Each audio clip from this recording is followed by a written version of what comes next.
السلام عليكم ورحمة الله وبركاته. دلوقتي الصفحة دي بتخصني. الصفحة دي أنا دخلت عليها لقيت عليها 3 مشاكل. أول مشكلة اللي أنت إزاي تعرف إيميلك لحد أو الرقم اللي أنت حاطه على الصفحة لحد. دي أول حاجة وأول طريقة المشاكل على الصفحة اللي الناس بتعرف مين اللي دخل على الصفحة بتاعتك، أو ممكن تتجسس عليك من الآخر يعني. بتشوف الرسائل، بتشوف المكالمات.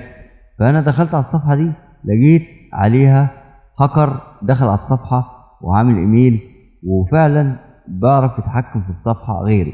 فايه اللي نقدر نعمله عشان نحافظ على الصفحه؟ اللي احنا ندخل على التفاصيل. اول حاجه ندخل على التفاصيل قدامك كده على المنشورات كلمه التفاصيل دي، وهتخش عليها. في خلال التفاصيل دي هتلاقي حاجه اسمها موقع الويب. دوس على التعديل موقع الويب، هيطلع لك في موقع الويب ايه هو؟ هيطلع لك كذا ايميل اهوت. هتخش على القلم اللي قصاد الايميل ده وهتدوس عليه تعديل، هيظهر لك ازاله او اضافه او ازاله رقم او بريد الكتروني. هتضغط عليه هيطلع لك الايميل اللي انت حاطه ورقم تليفونك اللي انت حاطه. لو لقيت رقم غريب هتضغط عليه، لو لقيت ايميل غريب هتضغط عليه وتعمل ايه؟ حذف في البريد. طب لو رقم تليفون هتضغط على رقم التليفون، زي ما انت شايف كده هترجع تاني وهتضغط على رقم التليفون وتعمل حذف الرقم.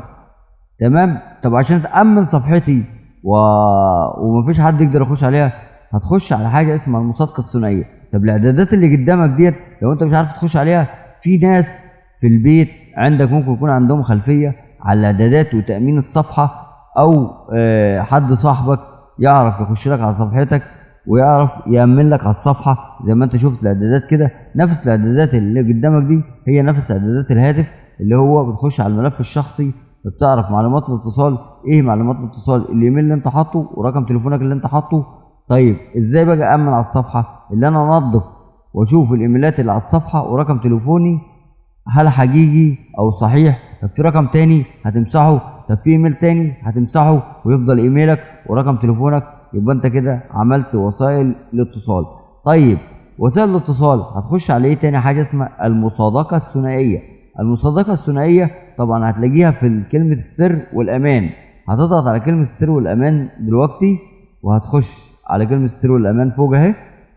هتدخل عليها وتبدا تحط حاجه اسمها كلمه عندك المصادقه الثنائيه. المصادقه الثنائيه هتضغط وتعمل رقم، هيجي لك طبعا رمز ايميل، او تعمل جرب طريقه اخرى لو انت ضايف الرقم التليفون.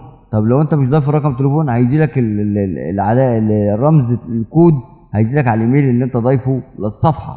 طيب هبدا اعمل في المصادقه الثنائيه، احط الرقم بتاعي عشان لما اي حد يخش على الصفحه بتاعتك وعارف الايميل بتاعك والباسورد بتاعك يقدر يخش عندك وعارفه هو، بس مش يقدر يفتح الصفحه اذا الرساله اجت على رقم التليفون اللي هم ال6 ارقام. ودي معلومه انا بقولها لكل واحد عنده صفحه على الفيسبوك او اي صفحه في حاجه اسمها تامين بالمصادقه الثنائيه، وتضيف الرقم لان في صفح كتير اتهكرت واتجسس عليهم. والسلام عليكم ورحمه الله وبركاته.